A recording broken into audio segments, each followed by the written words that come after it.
Selected Short Stories from Three Men in a Boat by Jerome. 1.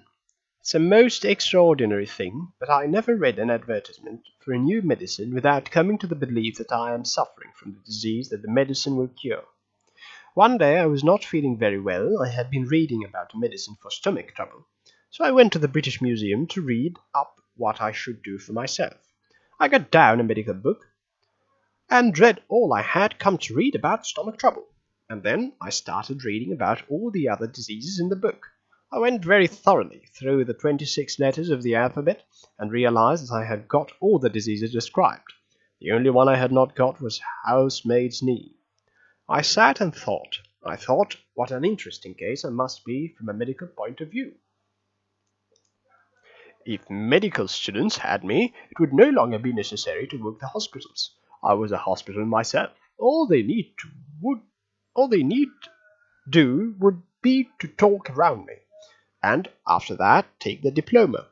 Then I wondered how long I had to live. I tried to examine myself. I felt my pulse. I could not at first feel any pulse at all. Then all of a sudden it seemed to start off.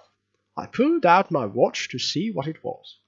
It was 147 to the minute. I tried to feel my heart. I could not feel it. It had stopped beating. I tried to look at my tongue. I put it out as far as ever it would go, and I shut one eye and tried to examine it with the other. I could only see the tip, and from what I could see of that I felt only all the more certain that I had fever. I had walked into the reading room a happy, healthy man. I left it, feeling that I had one foot in the grave. I went to see my doctor. He's an old friend of mine, and feels my pulse, looks at my tongue, and talks about the weather. All for nothing, when I fancy I'm ill. So I thought I would do him a good turn by going to see him now. What a doctor wants, I said to myself, is practice. He shall have me. He will get more practice out of me than out of 1,700 of your ordinary patients, with only 1 or 2 diseases each. So I went straight up and saw him. And he said, "Well, what's the matter with you?" I said, "I'll not take up your time, dear boy, with telling you what is the matter with me. Life is short, and you might pass away before I had finished. But I will tell you what is not the matter with me. What is not the matter with me? I have not got housemaid's knee. Why I have not got housemaid's knee, I cannot tell you. But the fact remains that I have not got it. Everything else, however, I have got." And I told him now how I came to discover it all. Then I took off my clothes, and he looked at me. After that he sat down and wrote out a prescription, and folded it up and gave it to me, and I put it in my pocket and went out. I did not open it. I took it to the nearest chemist's and handed it to a shop assistant. The man read it and then handed it back. He said he hadn't got it. I said, "You're a chemist."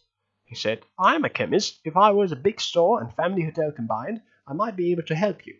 Being only a chemist makes it somewhat difficult." He handed back the prescription. I read it and ran. 1 pound beef steak, with 1 pint bitter beer every 6 hours, 10-mile walk every morning, bed at 11 sharp every night, and don't fill your head with things you don't understand. I did as I was told, with the happy result, speaking for myself, that my life was saved and is still going on. 2. You never saw so much running backwards and forwards in a house in all your life as when my Uncle Podger agreed to do a job. A new picture would have come, and be standing in the dining room, waiting to be put up, and Aunt Podger would ask what was to be done with it, and Uncle Podger would say, "Oh, you leave that to me. Don't you, any of you, worry yourselves about that. I'll do all that." And then he would take off his coat and begin. He would send the maid out for 6 pennyworth of nails, and then one of the boys after her to tell her what size to get, and from that he would gradually work down and start the whole house. "Now, you go and get me my hammer." "Well," he would shout, "and you bring me the rule, Tom, and I shall want the step-ladder, and I had better have a kitchen chair too. And Jim, you run round to Mr. Goggles, and tell him Daddy's best wishes, and hopes his leg is better. And will he let him have his spirit level for the evening?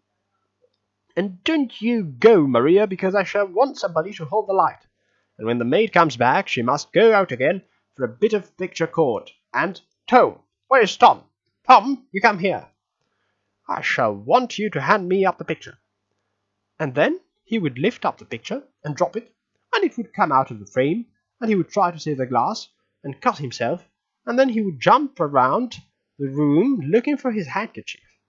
He could not find his handkerchief because it was in the pocket of the coat he had taken off, and he did not know where he had put the coat, and all the house had to stop looking for all the other things he had asked for, and start looking for his coat, while he would dance round and get in their way. Doesn't anybody in the whole house know where my coat is? I never came across such people in all my life. Upon my word I didn't. 6 of you, and you can't find a coat that I put down not 5 minutes ago. Well, of all the... Then he would get up and find that he had been sitting on it, and would call out, "Oh, you can't give it up. I've found it myself now. I might just as well ask the cat to find anything as expect you people to find it." And when half an hour had been spent in tying something round his finger, and a new glass had been got, and the step-ladder, and the chair, and the light had been brought, he would try again, the whole family, including the maid and the charwoman, standing round in a semicircle, ready to help. 2 people would have to hold the chair, and a third would help him to get up on it and hold him there, and a fourth would hand him a nail, and a fifth would give him the hammer, and he would take the nail in his hand and drop it. "There," he would say, in an angry voice, "now the nail's gone." And we would all have to go down on our knees and look for it, while he would stand on the chair and want to know if he was to be kept there all the evening. The nail would be found at last, but by the time he would have lost the hammer... "Where's the hammer? What did I do with the hammer? 7 of you, standing all round me, and you don't know what I did with the hammer." We would find the hammer for him, and then he would have lost sight of the mark he had made on the wall, where the nail was to go in, and each of us had to get up on the chair beside him and see if we could find it, and we would each discover it in a different place, and he would call us all fools, one after another, and tell us to get down. And he would take the rule and measure again, and find that he wanted half of 31 3/8 inches from the corner, and would try to do it in his head and go mad. And we would all try to do it in our heads, and all get different results. And in the noise that was being made by everybody, the original number would be forgotten, and Uncle Podger would have to measure it again. He would use a bit of string this time, and at a critical moment, when the old fool was trying to reach a spot 3 inches beyond what was possible for him to reach, the string would slip, and down he would fall onto the piano. A really fine musical effect being produced when his head and he suddenly struck all the notes at the same time. And Aunt Maria would say that she would not allow the children to stand round and hear such language.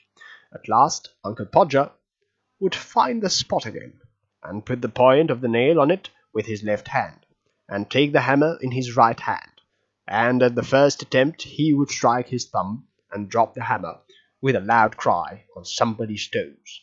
Aunt Maria would say quietly that next time Uncle Podger was going to hammer a nail into the wall, she hoped he would let her know in time, so that she could make arrangements to go and spend a week with her mother while it was being done. "Oh, you women, you make so much trouble about everything," Uncle Podger would reply, picking himself up. "I like doing a little job of this sort." And then he would have another try, and at the second attempt the nail would go right through the plaster, and half the hammer after it, and Uncle Podger would be thrown against the wall with force nearly sufficient to flatten his nose. Then we had to find the rule and the string again, and a new hole was made, and about midnight the picture would be up, looking neither straight nor safe, and everybody tired and worn out except Uncle Podger. "There you are," he would say, getting off the chair onto the charwoman's toes. "Some people would have sent for a man to do a little thing like that."